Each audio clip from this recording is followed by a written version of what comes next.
You can do it.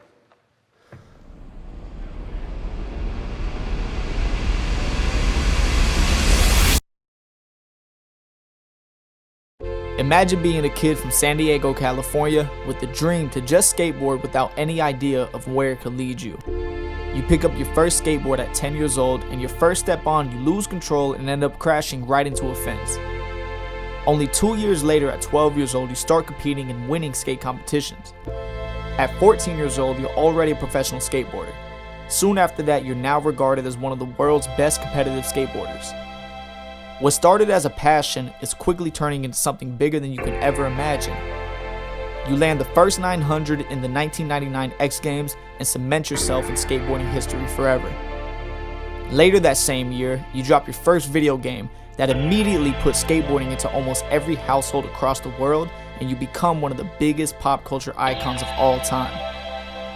My name is VicBlends, and this is DeepCut with Tony Hawk.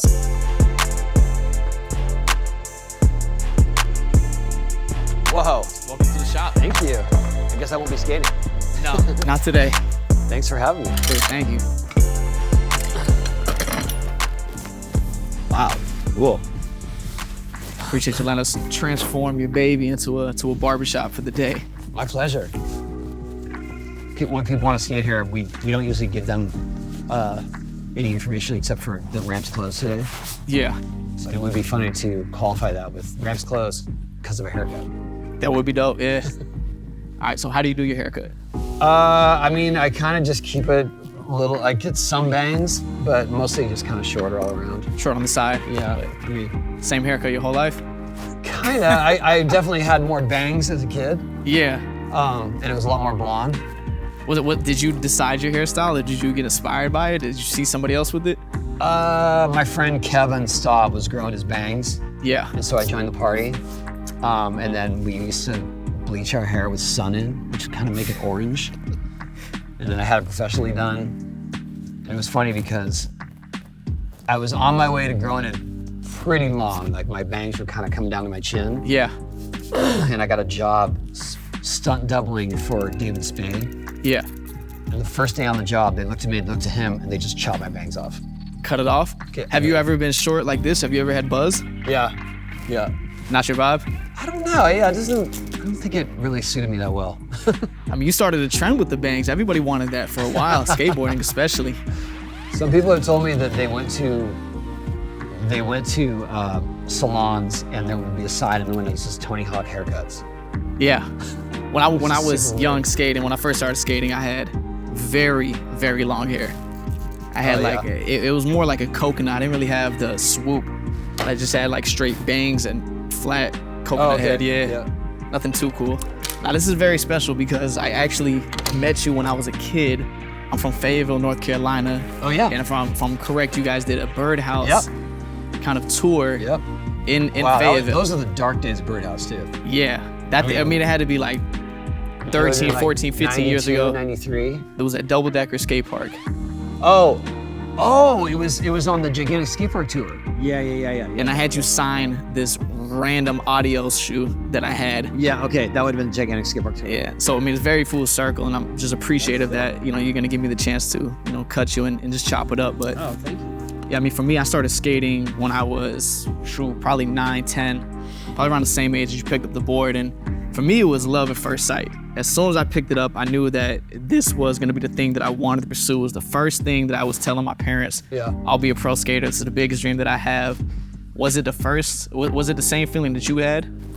I liked it, but I wasn't very good at it. So it wasn't like I had some epiphany in that moment. It was just more like, this seems like a cool way to get around. Yeah, transportation. Yeah, and there weren't, skate parks were kind of new. Most people were doing what they called freestyle, which is sort of, you know, doing 360s and it's not flatland skating. It was more like dancing. Yeah. And I definitely didn't have the style for that. But when I went to the skate park for the very first time, and I saw the empty swimming pools and the bowls and stuff, and I saw people flying around, that's when I knew. I was like, oh, this is what I want to do. Because I was so fired up to try to fly the way they were flying. And then I just went all in on it. Like I quit playing basketball, quit playing baseball. My dad was the head of the Little League the year I quit. Yeah. So other sports were baseball, Baseball and basketball. You didn't love them as much, or? I liked them, but I didn't ever feel like I was really getting better. I just I did them because that's what was expected of you at that age and in those days. Yeah. And then every time I skated, I learned something. You know, even if it was some small technique, I knew that every time I did it, I was getting better. And what age did you officially start at? 10. 10. Yeah. So started at 10, and early stages from 10, 14, you know, you would say that you had a lot of progression fast. Yeah. Why do you think the progression came fast for you? Because I know you didn't start and was immediately good. Yeah. But what was it that was pushing you towards having fast progression in the beginning? I was obsessed. That was it? I was in every waking moment. If I wasn't in school, I was at the skate park. And if I wasn't at the skate park, I was obsessing on what tricks to learn when I do go to the skate park. I mean, let's put it this way, I used to put my pad, you know, you had to wear pads, they were mandatory at the park. Yeah. I would put my pads on while my dad's on the freeway, like in the car, so that as soon as we pulled up to the parking lot, I could just jump out of the car and be in the park. Wasting no time? No time, yeah. And what was it about pool skating that you just felt attracted to? Because I never had pools. I never skated pool or vert. I was always in the street. You know, I came up in a different era, but. Yeah, well, see, so that era of skateboarding, you either skated pools or you skated freestyle. And freestyle was like I said, was just flat ground sort of pirouettes and dancing. It was not street skating. There was no, kickflips weren't invented yet. And as far as I was concerned, the coolest skaters were the pool skaters. So I wanted to skate pools because they were flying, and I wanted to fly. So that was it. I mean, it wasn't like I debated about it. It was just very much like I'm gonna learn how to fly. That's it. And it took a while. It is interesting to look at it as flying. I mean, essentially that's exactly what it is. For skating, I like the idea that you're in control, and it's because of your efforts that you're in the air. Yeah. Right? Like no one's just flying you up there and dropping you off. You have to work to get up there, and I think that's way more validating to me. And you can do all kinds of tricks with your skateboard. Yeah. What was earliest injury that you had? I was learning how to do rock and rolls because that was the first trick I ever touched the top of the pool with. And my board was so big that when I finally got one up there, when I came in, I couldn't clear the wheels on the coping. And next thing I knew, I'm laying on the flat bottom, my teeth gone, and in a concussion. What was your parents' reaction to the first injury? They were, well, my dad blamed the helmet because I did have a bad helmet. All right, as long as he didn't blame you. Yeah, I mean, they were definitely concerned. But within that first year, especially after I got my concussion, I had a few other injuries happen. I hyperextended my shoulder. I think I knocked my teeth out again. And they took me to the hospital, and it was, I think, probably on my third visit within a year that the doctor took me in a separate room without my parents there to ask if I was being abused at home. Wow. That's a lot of injuries to come to a conclusion like that. Yeah. Were your parents initially supportive of you becoming a skateboarder? They were, yeah, surprisingly. Because at that time, none of my friends' parents wanted them skating. They were against it fully. They thought it was a bad influence. They thought there was no future in it, and they thought it was dangerous.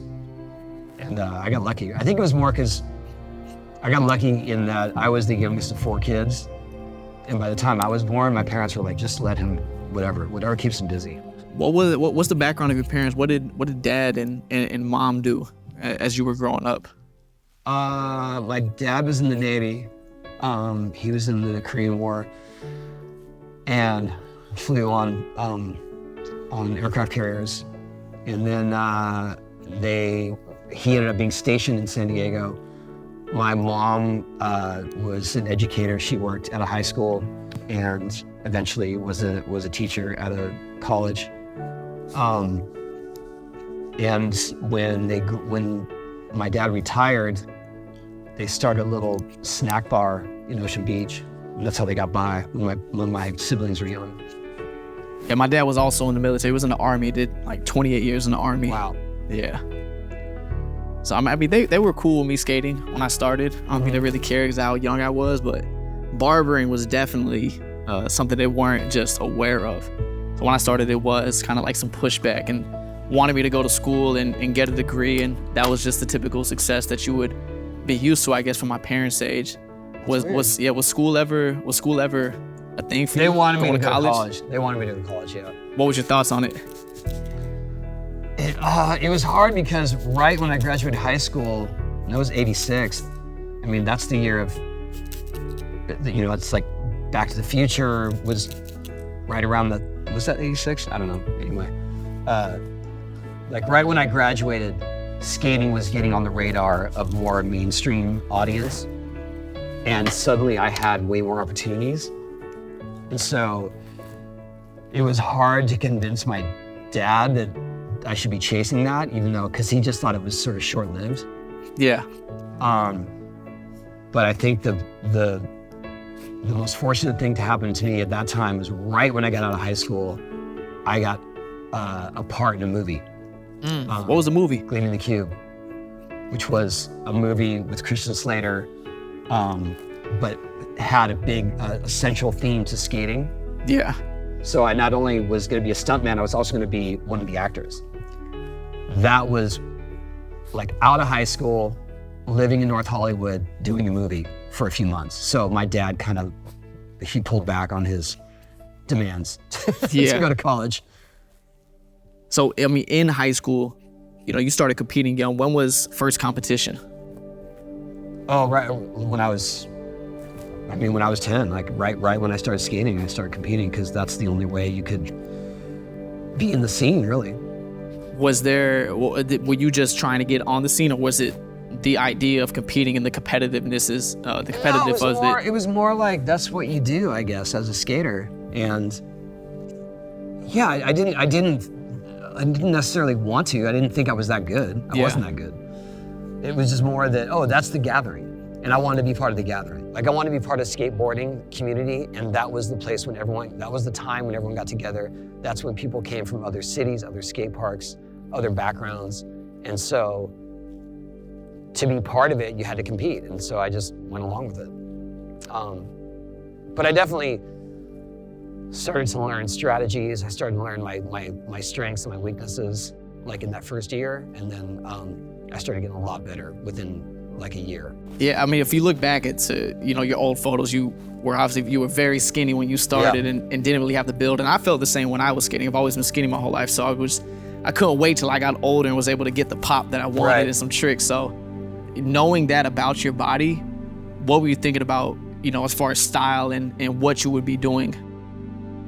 I didn't really get bigger until I was in high school, so in those early years, I just had to figure out a style that worked for what I wanted to do, and I really wanted to do tricks, so I started figuring out ways to maneuver my board, ways to maybe spin the other direction on certain tricks, and just any kind of tweaks to existing tricks. I was always all about it. But I'd say the game changer for me was learning how to ollie into my airs, because people that were doing aerials back then, they were grabbing their board early, and that kind of kills your speed. But if you're big, you can still get decent air. But when I was so skinny, as soon as I reached out for my board, all my speed was gone. I couldn't get to the top. And so what I figured out was if I launch myself using just my feet and my legs into the air, then grab my board later, I can get there. And so for me, I didn't think I was creating some new innovative way to do airs. It was just more like, this is the way I have to do it. Were there other people doing it that way, or? No one was doing it that way. What was the reaction when they would see you do so? They said I cheated. And then that became the standard way to do, it still is, that's the standard way to do airs. Was any of that discouraging to you while you were starting? Sure, yeah, it was hard. But I loved it too much to quit, and just because of some haters. And luckily I had some friends that had the same sense of approach to skating, and they had the same sort of experience being young, being the sort of rookies and the getting bullied. And so we just found strength in our community. When did you step away from competing, and how long was that initial run? Oh, wow. Let's see, I kind of pulled back from competing around 1990, 91, because I just was burning out on it. I had done it for 10 years. The pressure was almost too much. It was too much because people just expected me to win. And if I got anything less than first, they said I lost.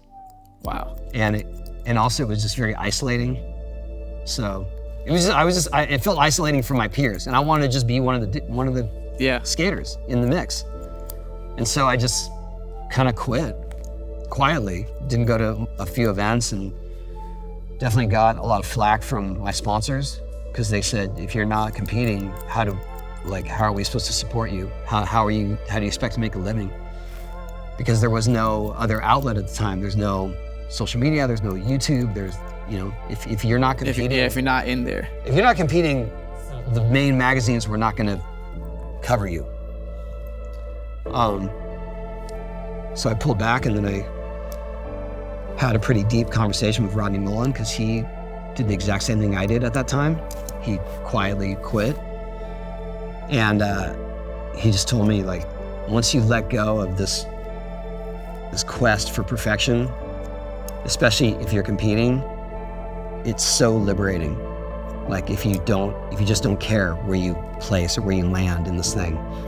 And I kind of went back with a renewed attitude where, okay, I'm gonna go for broke, and if everything doesn't come together, it doesn't matter. And that was, it actually made my skating way better. Yeah, because I think you're just letting go of the pressure that, first people have on you, but you also put on yourself. Sometimes it didn't work. Yeah. But more often than not, it did work, and it allowed me to learn a lot more tricks and be able to be more innovative. So, skateboarding coming into the 90s was coming into a downfall where maybe hype wasn't there anymore. What was causing, do you think, that downfall? I think that, skating kind of came in cycles, right? So it was another cycle, another downturn. Skating was big in the 70s. It kind of went through a lull in the early 80s, came back in the mid to late 80s, and then 90s was like, it's kind of time to go down again. But also the lack of skate parks, like all the skate parks closed because of insurance. So there was just no support. But that's when the street revolution happened, because people were not going to take no for an answer. They wanted to skate. Yeah. The hardcore ones. Were you street skating? I tried. I'm in a few videos, doing a few things. Couple videos. Yeah, but I wasn't moving the needle. It didn't feel the same to you as the bull. Yeah, it was clunky. I was used to having ramps to launch out of, and trying to do stuff like downstairs. I'm sure, was that heartbreaking? Was that heartbreaking to you, watching vert skating change in the street? Not heartbreaking, it didn't make me want to quit. It just made me shift my energy, because it was like, look, if you want to do this for a living, you got to adapt. Yeah. And I didn't want to do anything else. So it wasn't that I was doing it just to get paid. It was more like, if I want to keep doing this, this is where it is. And also, I was creating a team. I just started Birdhouse, and mostly they were all street skaters. So if I wanted to hang out with them, we had to go out in the wild and shoot footage. So it was fun. It was just, there was a moment, and I remember it pretty clearly, where I rolled one of my ankles while we were on tour. We were shooting video. I had it taped up. Everyone went out street skating. I did a super basic, I did like a switch 180 down this one set of stairs because my ankle was rolled. Stepped off, rolled my other ankle worse. And in that moment, I was like, if I want to keep skating and be able to use my body, I'm gonna have to stick with vert. Even though there was hardly any vert, there was definitely no opportunity as a vert skater, but I was like, if I want to keep skating, this is just where I have to be. Yeah, you talk about starting Birdhouse. How did the company start? And where did Birdhouse get its birth from?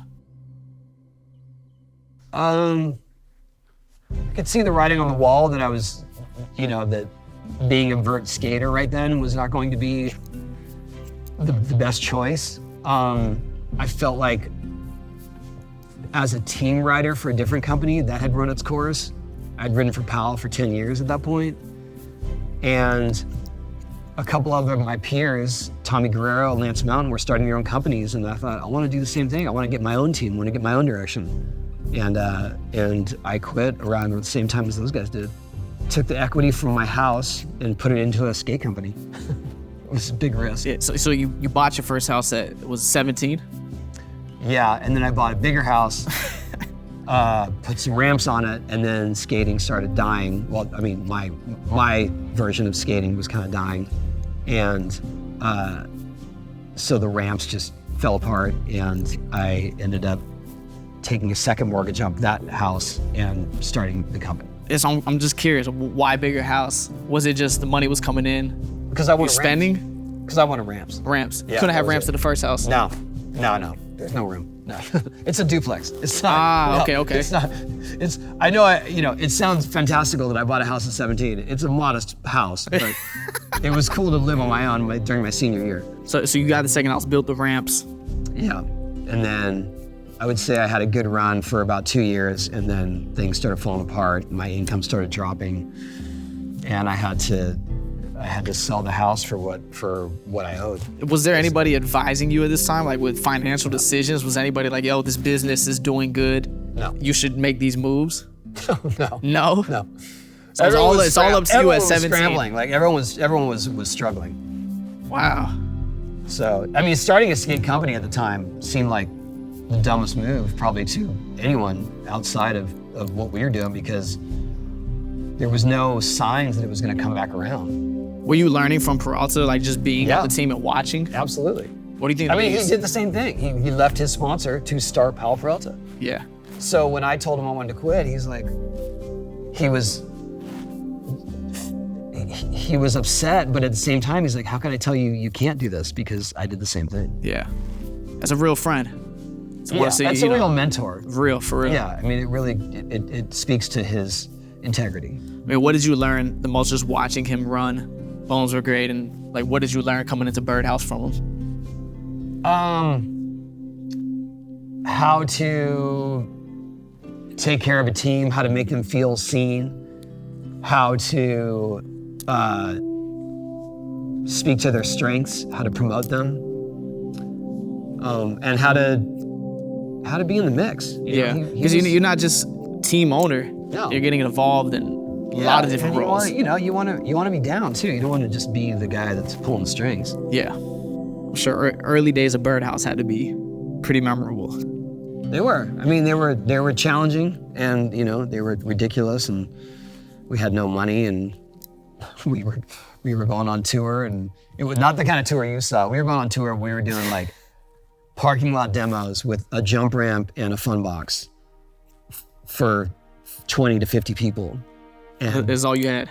begging 20 to 50 people watching, and begging a shop owner for $300 so that we could get a hotel room to share and get gas money for the next place. I mean, so around early 90s, coming into 95, first X Games was coming back. Was that kind of light at the end of the tunnel for you to see, like, okay, Vert is gonna come back? It was exciting because skating was finally going to be on ESPN, and that was a much bigger venue, bigger opportunity, bigger audience.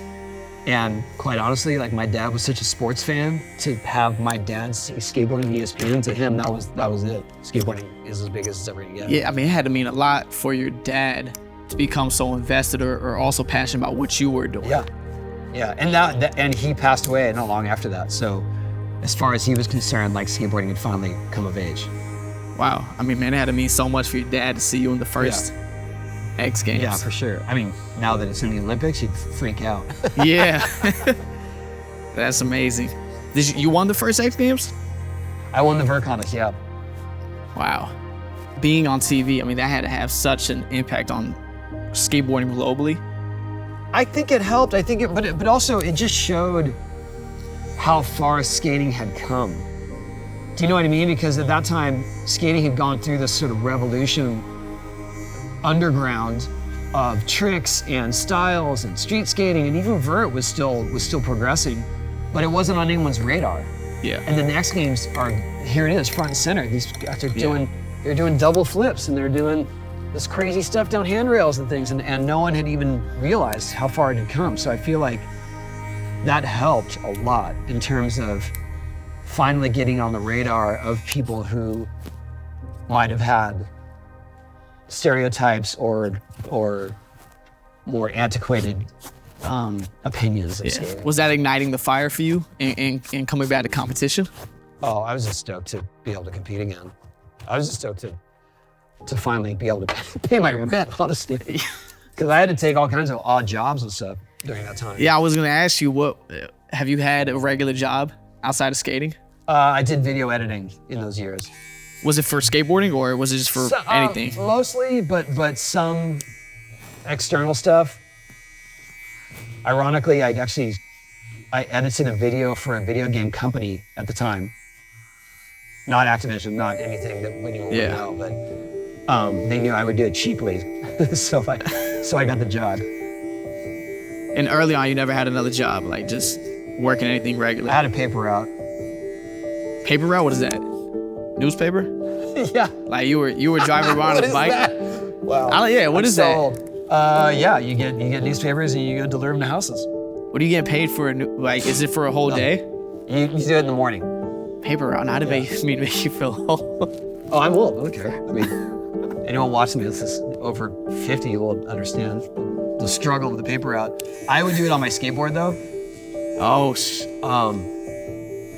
and I would keep coming back to my house for the bundles of paper. So anyone that had a paper route now knows how hard that probably was. But I would much rather skate than ride a bike. So.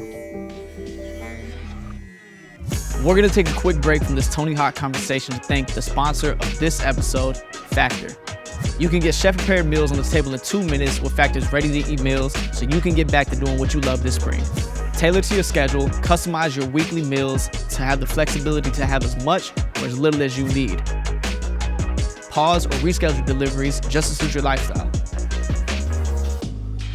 Factor offers options that make it easy for me to stick to my health and fitness goals. They also help me cut down on my grocery trips and the time that I spend cooking so I can have more time to get back to doing what I do the best. Head to factor75.com or click the link below and use the code DeepCut50 to get 50% off your first box and then 20% off your next box. That's code DeepCut50 at factor75.com for you to get 50% off your first box and then 20% off your next box while your subscription is still active. Now let's get back to the episode. So of course, burning question that I think everybody gets to ask you, but the journey of the 900 started when? 1986. Where'd you get the inspiration for it? Well, I learned 720s in 1985. You were the first for a 720. Yeah. And so I just thought, what's next? what's after 720? 900. The tricky part about 900 is that you have to take off going forward and land going forward. So that means you're blind to the landing zone twice. And on a 7, you can be blind to the landing zone once if you spin it right. So it's a whole different level of faith and commitment. Yeah. So when I first tried it, I literally landed on my back. Like I didn't get around the second time. The second blind turn, I just couldn't. So I landed on my back, upside down. Then I tried it a few years later, because that kind of spooked me. I tried it a few years later and actually got the spin, like went all the way around with my body, but I couldn't hold on to my board that far. But I got the spark.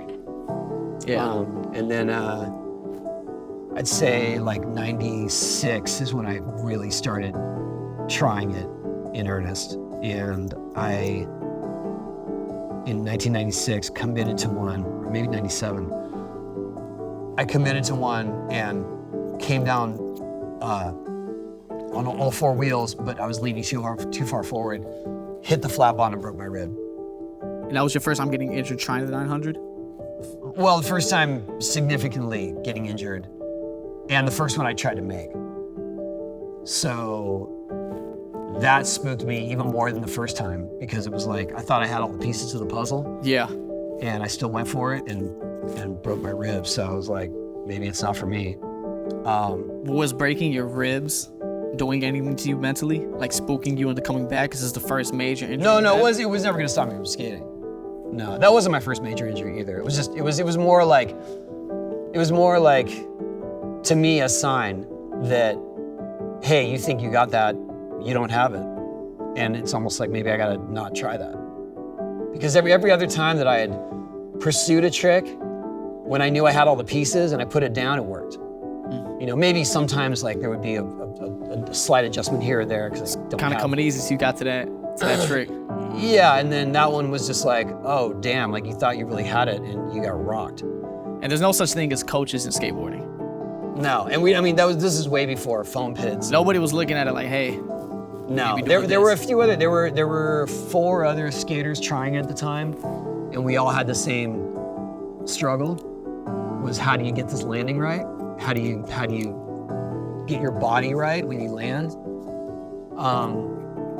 Then I tried it again for a video a year later, 98, and every time I went to commit to it, I kept thinking about breaking my rib again, so I just didn't. I didn't try to make it. So when the X Games came around on the best trick event, I didn't plan to do it. I'd already kind of gave up on it. But the trick that I planned for the X Games came quickly. It was a trick that I'd only done once before. It was a Varial 720. So to me, that was my best trick. It was the best trick event. I was like, well, I just did my best trick I've ever done. What's next? And it was kind of a combination of things, but the announcer at the event was like, when are we gonna see that 900? I was like, dude. Was he the one that put in your head like, all right? Well, I mean, I kind of knew that I'd have to do something else, try something else, because I'm not gonna quit. Like, there's still 10 minutes left in the event. Yeah. So I'm not gonna just bounce. And so I thought, okay, I'll try one for the crowd so they can see what it looks like, because it still looks crazy even when you don't make it. Yeah. And then I would say somewhere around the 3rd or 4th try, I realized that my spin was tight. My approach was consistent. Like usually I would get 1 out of every 3 or 4 attempts as a good attempt. Yeah. But in this particular case, like every attempt was on point. You think it was just the atmosphere? And the ramp. The ramp was good? Yeah, because it was really good. And no, there were no ramps built that solid at the time. So at some point I was like, let's just, if I'm ever gonna get hurt on it again, this will be the place. So I tried to make one. Same thing happened, but I didn't get hurt. Like this, I fell forward in the same way when I did get hurt, but I got away with it. And then something clicked in my mind where I was like, if I just shift my weight a little bit to the back foot, mid-spin, I could counter that problem. And I did that, and then I fell backwards. And that was the moment I knew I could make it. Falling backwards, is that the safest way to fall? No, but I just knew that I'd fallen forward, shifted my weight to the back foot, fell backwards, just split the difference, and then I made the next one. Wow. What was going through your mind through this whole process? Was there an inner monologue that you had telling yourself something? Or was it just, I'm locked in? I was pretty locked in. I think it was, if I was telling myself anything, it's like, you're either gonna make this or they're pulling you off in an ambulance, like, or in a stretcher, like there's no quitting tonight. And I had plenty of times when I would try it and just like, all right, I'm over it, I'm too tired or whatever. And this time it was gonna be like, you're falling through with this. It's do or die. Kinda, yeah. I mean, I've never been that close. Yeah. And I had never been able to try landing it without getting seriously hurt. So it's like, yeah, this is it. And when I remember when I rode away, I kind of didn't believe that it happened. Like I rode away and I was like, was that really it? And then when I rode across the next wall, you see me actually on the video, and I look over and I see all of my friends rushing towards me, like all my peers and family and randoms, like rushing the ramp. And I was like, oh, that was it. It did happen. What was the initial feel? What was the feeling? I was just relieved because I was expecting to get hurt. Yeah.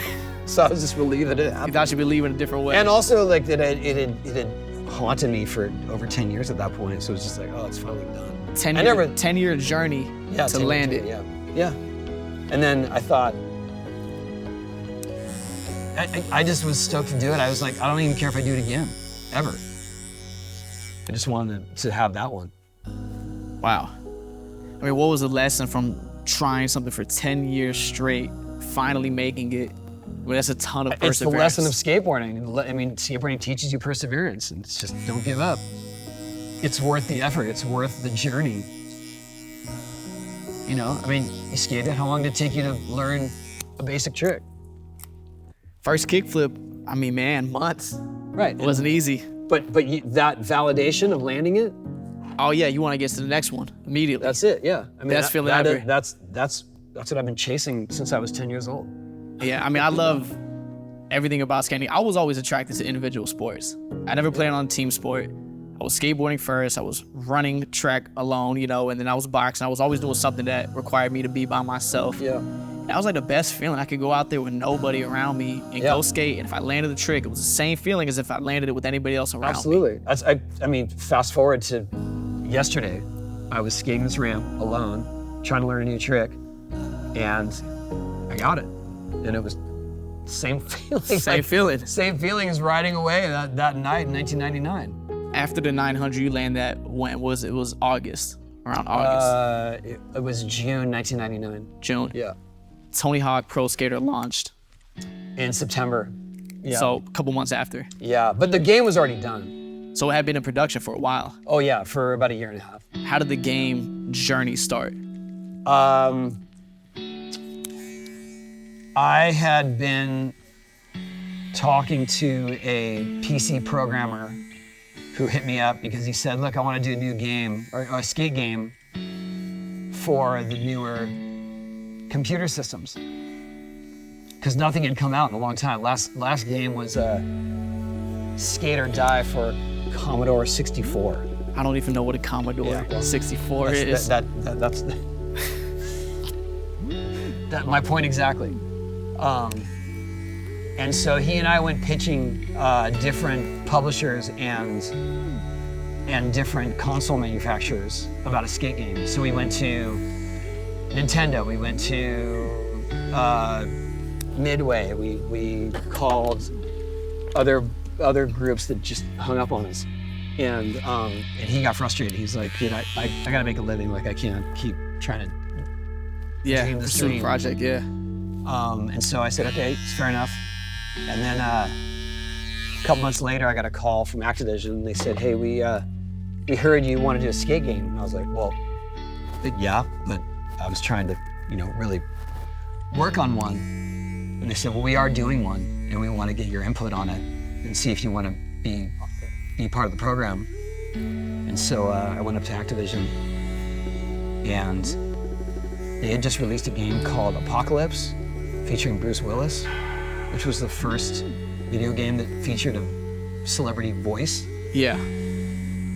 And it didn't do well, it didn't sell very well, but the engine itself was perfect for skating. The way that the game was maneuvering.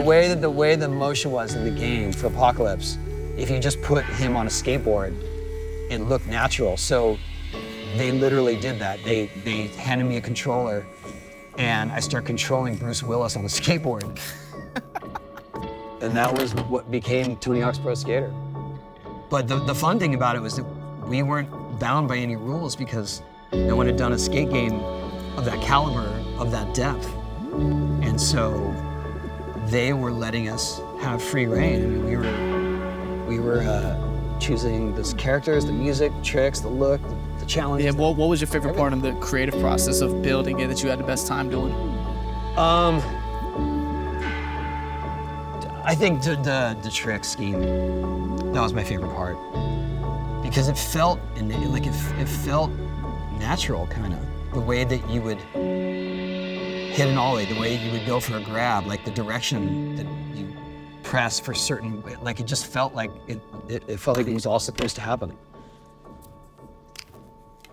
What was your hope with this game on what it would do, maybe that for skaters would go buy PlayStations.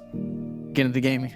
That's it. No, just not in gaming, just to play our game. Yeah. I didn't care if they played other games. So yeah, I mean, to me, that would be the marks of success. It was like, if a skater saw it and was like, oh man, I'm buying a game console to play that game, then to me, that was the best accolade. Out the gate, Out of the smash gate. it. Yeah, and then as soon as it was released, it got crazy reviews and a lot of buzz for the gameplay, for the soundtrack, for all these sort of incidental things that I didn't even think about. And they immediately started talking about doing a second one, and I think that's when I knew we had something special. Yeah, and what was the deal like for you being involved in a game like that? I mean, that had to be a big step up in just business, and you're creating something, it changed my life. intellectual property. Absolutely, yeah. It changed my life in every way, in terms of finances, recognition, opportunity. I mean, it's still to this day, if you say Tony Hawk, people don't necessarily associate it with me as a person. They see it as a game. The game. Yeah, which is fine with me. What impact do you think mattered more? Was it the 900 or was it the game? Which one had a bigger impact? I feel like the game in its entirety, because it just kept going. We got to do different consoles. We got to do, sequels. We got to do remaster 20 years later. I mean, that, when you're talking about like, yeah, I get that people associate with the 900 and that night and everything, and definitely that helped to launch the awareness. Yeah, of our I was game. gonna ask you, do you think the game would have been as successful if you didn't land the 900? I would like to think so. Maybe it would have been a slower burn, maybe. I don't know though. That's a good question. It's funny because when I did that, they were in the final stages of the game. They had already actually submitted it to Sony. And I had to email the president of Neversoft the next day, and I was like, hey man, I just made my first 900. I think you should probably add it as a trick in the game. I know it's super late. And his reply to me was, way ahead of you, you fucking rule. Wow. I know they saw you hit the 900, was like, so guy. I mean, I didn't know. I didn't know it was live. Right No, I didn't. here. I didn't know they had broadcast it live. At that You didn't know it was time. on TV? No. I mean, I knew that they were recording it. Yeah. But I didn't know that they let that event run in real time. Wow. So I thought like maybe it was just a highlight the next day or something. I mean, it was purely for you. That's wild. Yeah. That's a big gamble.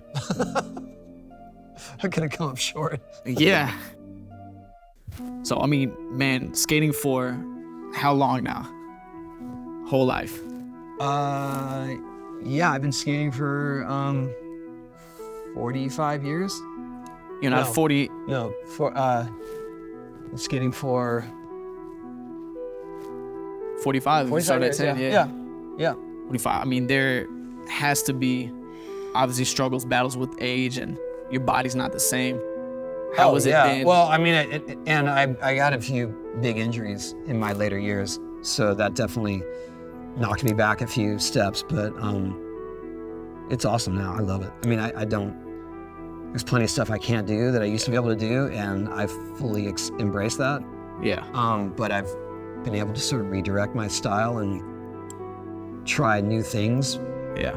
and that keeps me fired up. I mean, just to still be considered a pro skater at my age is wild. I mean, man, you had a run of being a rock star, living the lifestyle, and then at the same time, you're a dad, you have a family. When did you know lifestyle had to switch? Maybe it's not gonna be this crazy all the time, but you wanted to put more focus in maybe some things that you do on the outside of skateboarding. I mean, I'd say in the last 10 years, I've leaned into that idea much more, that it doesn't have to be about my career. It can be more about championing skating in different ways, promoting skating, helping to build more skate parks, and also prioritizing my time. I mean, I was definitely like 15, 20 years ago, I was taking every single call because I just thought, I think it's because it stemmed from the really lean and slow days where it's like, oh, I got this opportunity, how could I say no? Yeah. And at some point I was like, yeah, I got to start saying no. And I think that came probably later than it should have, but not every opportunity is a chance to promote skating. And so that's kind of my gauge of it. What matters to you the most outside of skateboarding? Oh, my family. I mean, we have 6 kids between us and 5 boys that are adults, and 1 that's still at home. My daughter's the last one at home. I'm just trying to still give them guidance and help them make good choices and help them find their passions. It's a blast. All of them skate? They all skate, yeah. Yeah. In fact, everyone except for my daughter now, she's more into theater, but all the boys skate. In fact, they come here when they're home from college or when they're home from where they live. We have sessions on the ramp together. It's crazy. I mean, when you're thinking about retirement, do you think that is ever going to come for you? It depends on what you define as retirement. Do you think there's going to be a day that you just look at the board and you know, I can't get on? I mean, I would say the day. I think that at some point I'll know not to be rotting in public, to quote Rodney Mullen. I want to keep skating, and if I can stand up on my own 2 feet, I'm going to ride a skateboard.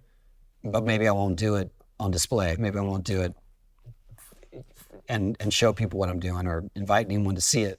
Yeah. But I'll still do it. And that's exactly Rodney Mullen. That's what he does. I mean, he skates every night for hours alone. Yeah. Because I think it's more like his legacy is so strong that he doesn't want anything to taint that. I don't really mind. Like I guess I have a different mindset where, look, I'm 55. This is as good as it gets. And if you want to see it, go ahead. But at some point, maybe I won't be. I won't feel that confident about my skating, and that's fine. Man, so I mean, seems like it's never gonna go. You know, maybe in 10 years, I'm gonna be skating this ramp. No, yeah. I really thought about that, dropping in. And what do you think about it now? What are the odds of people dropping in for the first time that make it? It's gotta be slim. I don't want to answer that because there have been plenty of people here that are decent skaters and confident, and they can do it. You know, so I would say 80% of them make it. There are other people that come here that have no business being on a ramp like this, and they do it anyway, and they get rocked. And so their success rate is like 10%. So I mean, now, just with the future of skateboarding coming up, I mean, it's advanced a lot from your efforts being in the Olympics, which I think is just life-changing. Oh, yeah. Insane to see it come all the way into the Olympics, and I'm just grateful to see your efforts towards that. What does the future of skateboarding look like now from what you would want to see? I think it's healthy. I think there's a foundation now of skating that's here to stay. I think going forward, just more equity, more parity in terms of gender equality with skating, and seeing it thrive in more countries. Because if you see it now, I mean, there's a skate scene in Uganda. There's a skate scene in Ethiopia. I saw a girl do a kickflip in Nairobi. It's wild. And those seeds are planted and they're growing. Yeah, I think I watched the Uganda Skate Club. Yeah. On Instagram. Amazing, yeah. In fact, they went to one of the Olympic qualifiers. Wow.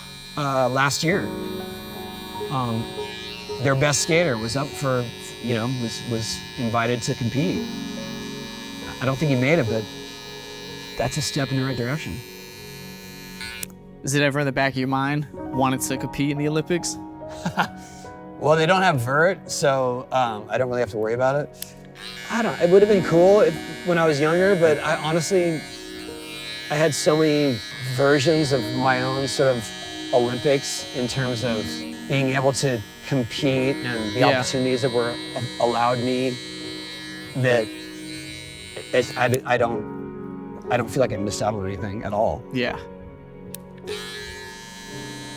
I mean, I can speak for everyone. It would have been cool to see you in the Olympics for sure. It would have been rad. I mean, that would have been fun, but like being involved in the X Games all those years and doing all the things that I've gotten to do. I mean, I let's put it this way. I went to Tokyo. Very few people got to go to Tokyo. Yeah. This is COVID. So even the skaters, their families couldn't come. Wow. Right? And I was one of the lucky few that got to go there. And I got there before the park event was happening. And so I got to take one of the first runs in the park course before the skaters even got there. That was pretty cool. Yeah. You got a chance to roll around. Yeah. In the Olympic park course. Yeah. Nah. Not many people can say that. Not many people can say that. What do you want your legacy to be remembered as in skateboarding? Well, selfishly, I'd like people to remember me as an innovative skater, but I think beyond that, just someone that helped to spread awareness, advocated for skating for everyone. I got some speed questions for you that I want to finish this off with. These are presented by Get Joy. Person you would trade places with for a day. I'm a huge fan of Jack Black, and it would be fun to be able to play guitar like him and sing like him for a day. But you got a music background. I do, but I can't, not like him. I mean, I was a fan of Tenacious D when they first started. They're still going strong. Yeah. All right, you're putting out a video part today. What song are you choosing? It would be Idol's Gift Horse. One trick for the rest of your life. One trick. Backside ollie. I love Simple. backside ollies. Yeah, I just love the way they feel. They don't come with great risk. They feel like you're in control, that you can actually maneuver a skateboard using only your feet, and you can still fly without grabbing your board. Alternate universe, you're gonna go pro in another sport. What sport are you gonna go pro in? Surfing. I'd like to be able to do skate tricks surfing. Yeah, I've seen a kickflip. I've seen a kickflip, yeah. I've seen a kickflip. But I don't have the confidence to ride the heavy surf, and I certainly don't have the snap to do the tricks I'd like to do. So. Yeah. Favorite current skater? Reese Nelson. Hesh or fresh? Hesh or fresh? I have one kid that's all hash. I have another kid that's all fresh. So I plead the fifth. Skateboarding Mount Rushmore. Rodney Mullen. I would have to say either Jay Adams or Tony Alva.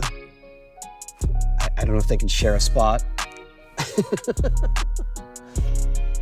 And Mark Gonzalez.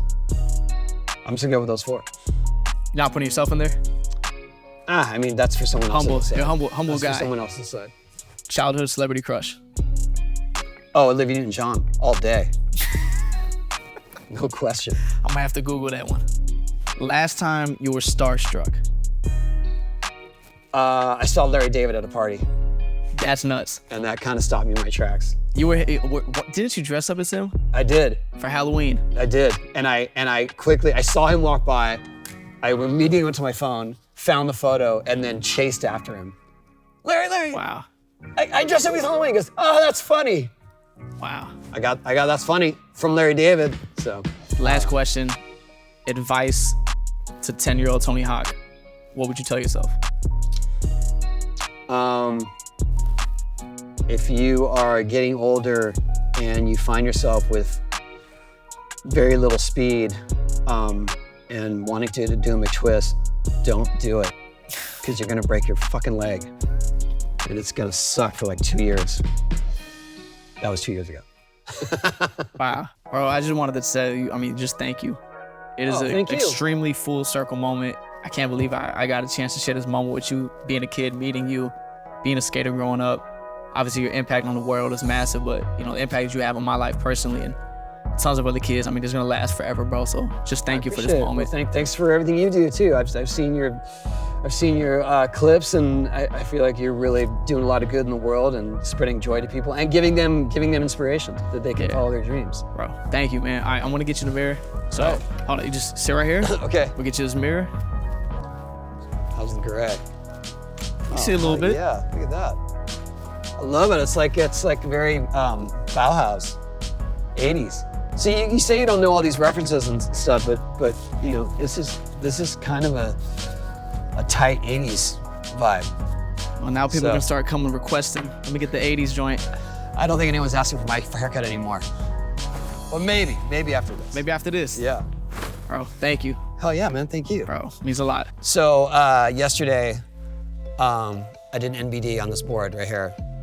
Something I've been thinking about. So this board has a lot of good vibes because I got a brand new trick on it. I wrote it literally twice, and I want you to have it. Oh, no way. Nah. Oh, no way. You gave me this gift, and so I have to give you something. Oh my gosh, bro. If you're serious about dropping in, I'll watch you, and I'll give you my honest opinion. And as soon as you're about to put your foot on, you just kind of knee slide in. Do this one. All stiffness forward, right? So it's just.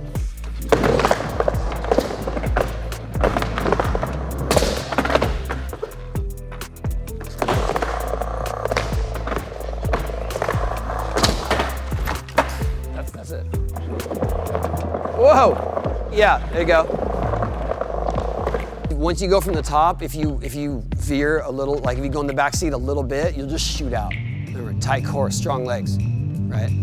Don't relax. You can do it. It's got to be kind of one motion, right? Like you get here, down, right down. Right, so it's here.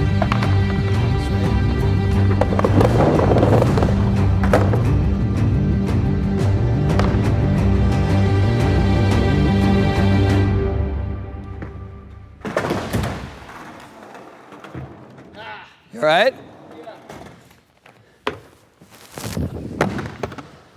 Mr. Foot. You got too excited, Mr. Foot. All right, more to try. Hey, you have what it takes. If I had a ramp that was like started at 6 feet and kept working its way up, you would get it. No problem. You're going from 7 feet to 14, right?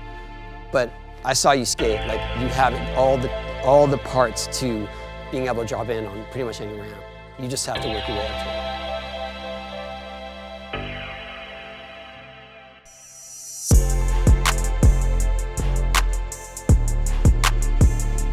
Hey Vic, I want to thank you for my new look. Thanks for spending the time. It was an honor. And I'm proud of you. You tried to drop in on this. And there's very few people that can say that they did it and that they lived to tell the tale or they didn't get hurt. And you got what it takes. So thanks for including me. And Red House for life. See ya. Yo, I just want to say to Tony, thank you so much for making my childhood dreams come true, man. I appreciate sharing the moment with you. It was very special to give you a haircut, share a conversation, to hear your story from yourself. And thank you for coaching me on your baby here. It didn't go the way that I wanted it to, but I gave it a try, so that's all that matters. Just thank you again, man. This was special. Your contributions to skateboarding is going to live forever. I'll see you soon.